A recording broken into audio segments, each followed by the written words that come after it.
Film की शुरुआत में हम एक राजा को देखते हैं जो काफी बूढ़े हो गए थे और इस वक्त वो अपनी पूरी जिंदगी पर एक किताब लिख रहे थे। जो कुछ भी इस किताब में लिखा गया था वो सब कुछ हम इस कहानी में देखेंगे, जिसके शुरू में हम एक औरत को देखते हैं जो बहुत ज्यादा खून से भरी हुई थी और किसी जानवर से बचकर भाग रही थी। बचने के लिए जैसे वो एक पहाड़ पर चढ़ी, अचानक उस जानवर ने नीचे से हमला कर दिया, बेरहमी से उसे मार डाला, जिसके बाद उसे खींचकर ले गया। अब एक गाँव में कुछ लोग एक लड़की और उसके डैड के पीछे पड़े हुए थे क्योंकि वो उस लड़की को मारना चाहती थी। दरअसल उनका मानना था कि वो लड़की एक विच चुड़ैल है। गांव वालों ने उन्हें पकड़ लिया और खूब पीटने लगी, पर तभी यहाँ दो वॉरियर्स योद्धा आ जाते हैं जो लड़की और उसके डैड को बचाने के लिए गांव वालों से लड़ने लगी। वो उनके डंडे छीन कर एक एक करके उन्हें मारते जा रही थी, साथ ही टांगे मुक्की मारकर भी उन्हें दूर हटा रही थी क्योंकि दोनों वॉरियर्स को यकीन था कि वो कोई विच नहीं हो सकती। इनमें से एक वॉरियर का नाम फ्रैंक होता है। अब दोनों वॉरियर्स ने लड़की और उसके डैड की जान बचा ली थी, इसलिए लड़की जैसे उनसे बात करने लगी कि उसके डैड उसका हाथ पकड़कर फौरन यहाँ से ले गए। जिसके बाद फ्रैंक और उसका वॉरियर साथी राजा के महल में गए उनसे मिलने के लिए, जहाँ उनकी मुलाकात शुरुआत वाले बूढ़े राजा से हुई जो इस वक्त जवान थे और अभी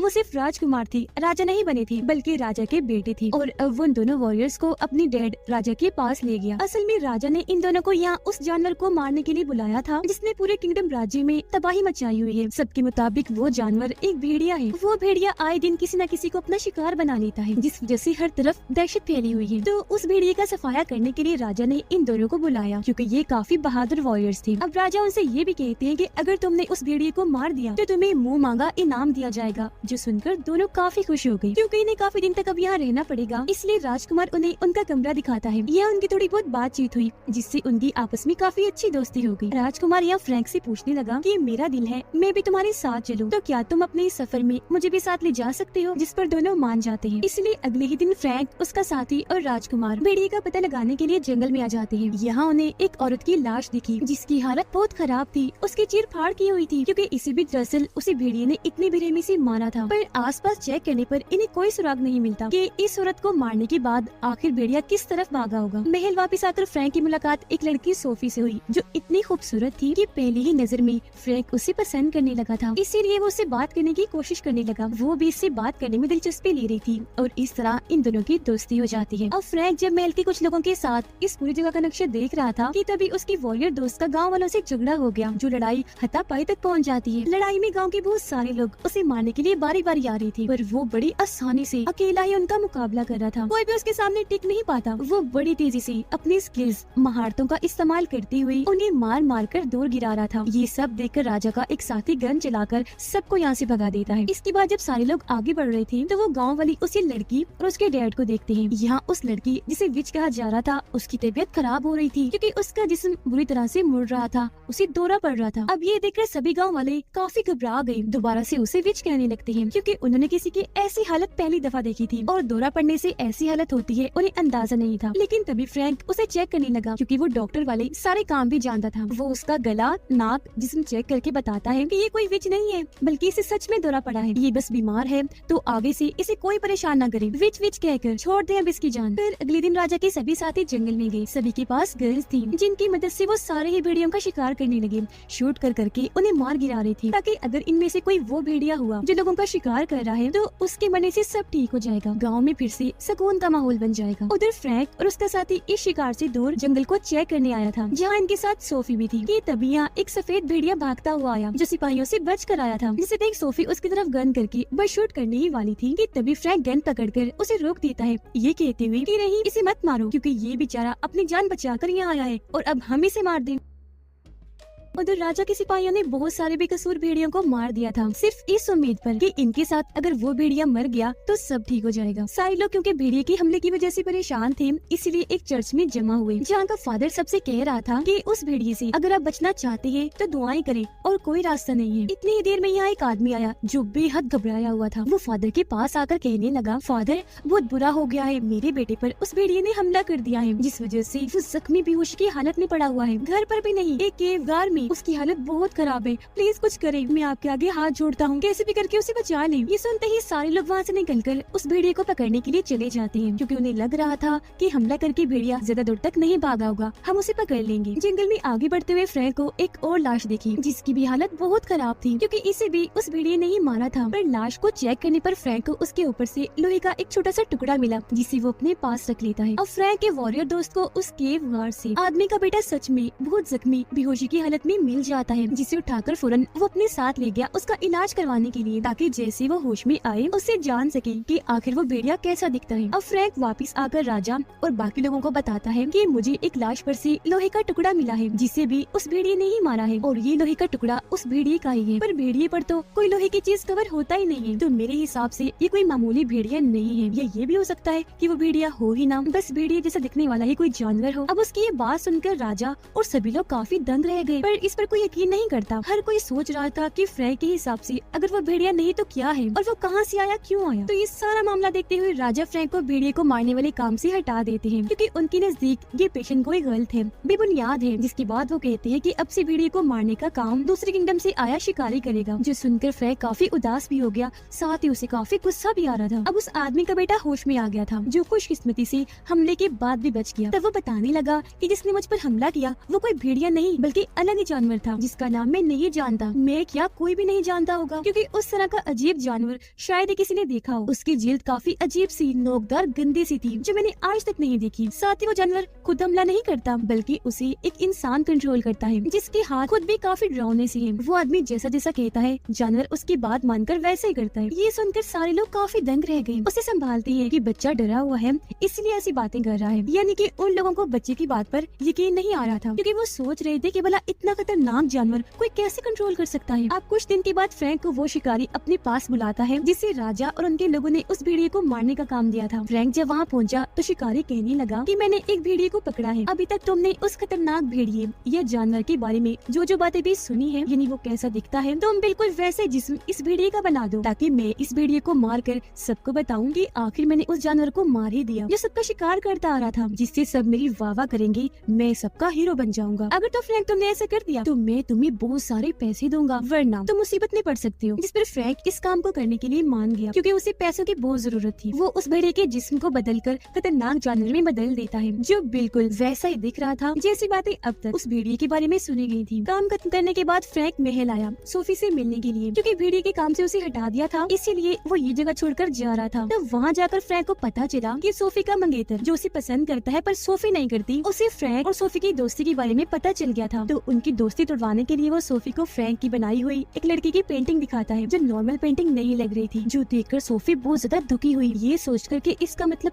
फ्रैंक मुझे धोखा दे रहा था। हालांकि फ्रैंक ने उसे समझाया कि ऐसा कुछ नहीं है, पर उसे तो इतना गुस्सा था कि वो फ्रैंक को यहाँ से जाने को कहती है, जो सुनकर उसका दिल टूट गया। दुखी होकर वो यहाँ से भी चला जाता है। उधर वो शिकारी फ्रैंक के बदले हुए जानवर की लाश सबके सामने लाकर बताता है कि यही वो खूंखार जानवर है जो सबको मार रहा था, और देखो आज मैंने इसे मार ही गिराया। जो देखकर सारे लोग काफी खुश हो गए कि शुक्र है आखिर हमने उस जानवर से छुटकारा हासिल कर ही लिया, और उसे सच में महान और हीरो कहने लगते हैं।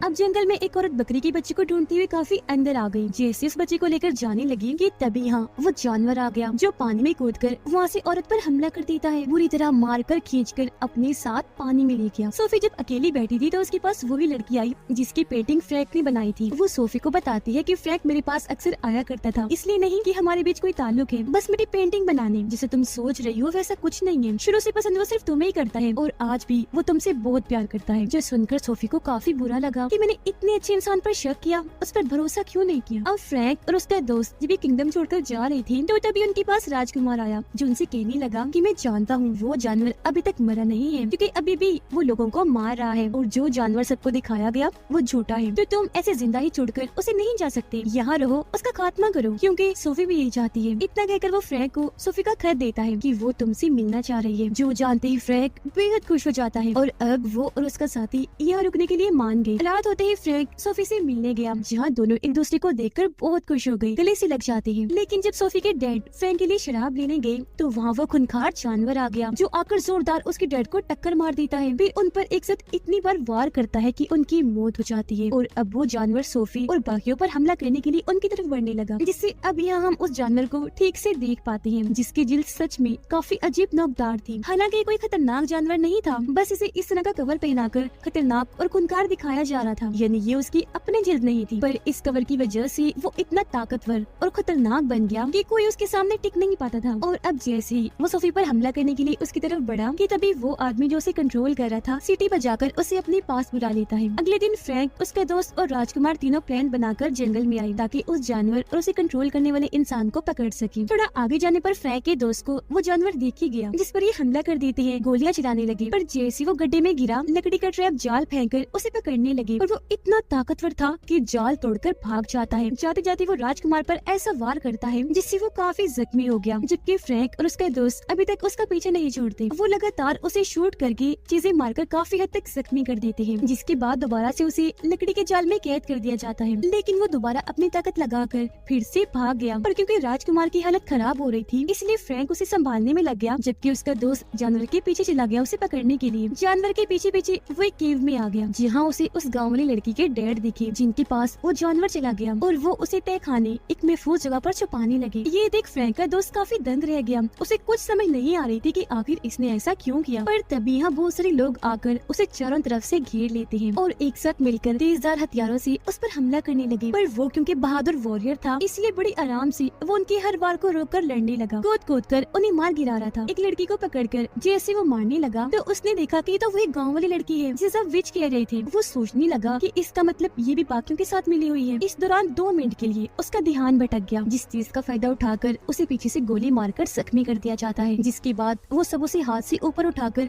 ऐसी हरकतें करने लगी जैसे वो इनका खिलौना है और ये उसके साथ खेल रहे हैं। फिर वो उसे इतना मारते हैं कि वो अधमरा हो जाता है, जिसके बाद उसे उठाकर खाई में फेंक गए। पर तभी उसे वही सफेद भेड़िया देख लेता है जिसे फ्रैंक ने बचाया था, इसलिए फौरन फ्रैंक के पास जाकर उसे यहाँ लाता है। और जब फ्रैंक अपने दोस्त की ऐसी हालत देखता है तो दुखी होकर बहुत रोने लगता है। फिर उसे उठाकर वो घर ले आया, उसका इलाज करने लगा, पर कोई फायदा नहीं था क्योंकि वो तो काफी देर पहले ही अपना दम तोड़ चुका था। ये देख उसे बहुत गुस्सा आया। अपने दोस्त का बदला लेने के लिए वो अकेला ही उन लोगों का खात्मा करने चला गया जिन्होंने उसके दोस्त का ऐसा हाल किया।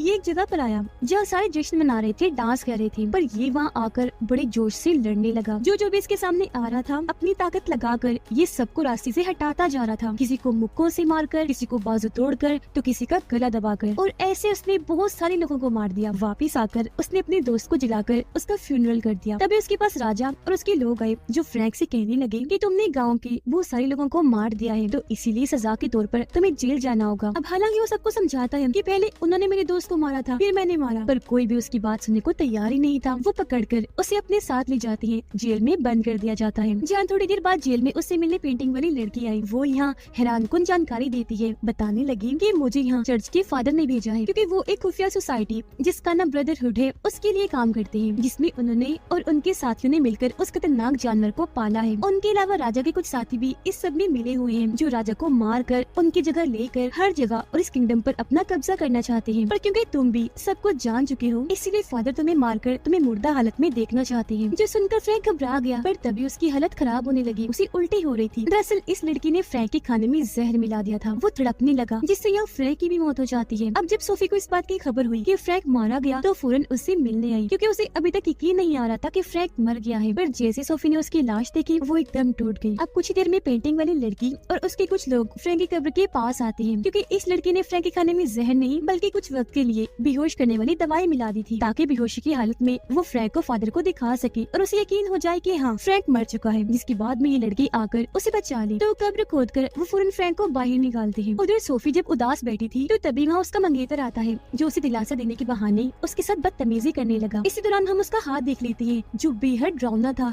लंबे लंबे नाखून भी थे जो बिल्कुल उस इंसान के हाथ जैसा था जो खतरनाक जानवर को कंट्रोल कर रहा था। जिससे यहाँ साफ हो गया कि यही वो इंसान है जो जानवर को कंट्रोल करके लोगों को मरवा रहा है और फादर के साथ उस ब्रदरहुड खुफिया सोसाइटी का हिस्सा है जो सभी उस जानवर के जरिए किंगडम में खौफ दहशत फैलाकर लोगों को मार रहे हैं ताकि इसी तरह राजा को भी मारकर पूरे किंगडम को अपने कब्जे में ले लें। ये सारी बातें वो सोफी को बताते हुए उसके साथ और बदतमीजी करने लगा, मारकर बेहोश कर देता है। उधर फ्रैंक को बहुत गुस्सा आ गया था, इसीलिए वो फुल गुस्से में फादर और ब्रदरहुड के सभी मेंबर्स के पास आता है। फिर एक एक करके सभी पर भारी हमला करके उन्हें मारने लगा और अपनी स्किल से बहुत सारे लोगों को मार गिराया। जिसके बाद अब उसे लड़ने आया सोफी का मंगेतर। अब सोफी की वजह से फ्रैंक को तो पहले उस पर काफी गुस्सा था, इसीलिए वो फुल गुस्से के साथ उससे भिड़ जाता है और यहाँ इनकी बहुत खतरनाक लड़ाई छिड़ गई। दोनों तलवार लेकर एक दूसरे पर भारी पड़ रहे थे, पर एक वक्त ऐसा आया जब फ्रैंक ने उस पर काबू पा लिया। वो उसे इतना मारता है कि जान से मार देता है। अब वो फादर फ्रैंक से बचते हुए जंगल में भाग गया था, लेकिन तभी यहाँ बहुत सारे भेड़िए आकर उसे घेर लेते हैं, एक साथ उस पर हमला करके बहुत बुरी तरह उसे मार देते हैं क्योंकि उसका बहुत बुरा हाल कर दिया था उन्होंने। अब राजकुमार फ्रैंक के पास आकर खबर करता है कि सोफी की हालत बहुत खराब है, वो मर रही है, तुम्हें उसके पास जाना चाहिए क्योंकि तुम दोनों एक दूसरे को प्यार करते हो, तो हो सकता है उसे होश आ जाए। जिसन फौरन वो उसके पास गया जो बेहोश ही पड़ी हुई थी। वो उसे अपनी गोद में उठाकर अपने दोस्त की दी हुई दवाई खिलाता है, लेकिन फिर भी उसे होश नहीं आती। इसलिए फ्रैंक इतने वक्त से बिना कुछ खाए पिए सोफी को गोद में लिए उसके ठीक होने के लिए दुआएं करने लगा, जिससे आखिरकार उसकी दुआ और उसके दोस्त की दवा रंग ले ही आती है क्योंकि उसे होश आ गया था। जिसके बाद फ्रैंक उस जानवर के पास गया जो जख्मी होने की वजह से वही पड़ा हुआ था, बहुत तकलीफ में था। तो अब उसे इस तकलीफ से आजाद करने के लिए फ्रैंक उसे शूट करके मार देता है, इसीलिए भी मारा ताकि आगे से उसे कोई कंट्रोल करके लोगों को ना मरवाए। अब जानवर और सोसाइटी को खत्म करने से फ्रैंक ने इस किंगडम को बचा लिया था। जिसके बाद वो सोफी को लेकर अपने किंगडम के लिए निकल जाता है शिप के जरिए, जहाँ वो समंदर में अपने दोस्त की राख को भी बहा देता है। फिर वो और सोफी गले मिलते हैं क्योंकि अपने किंगडम में जाते ही दोनों शादी करके हंसी खुशी जिंदगी गुजारेंगे। और इसी के साथ इस मूवी की कहानी यहीं पर खत्म हो जाती है। Let's go. Yeah. I'm like an addict, do I gotta have it. I ain't even playing, got a really bad habit. If it moves, gotta grab it. Fuse like a magnet, lose one.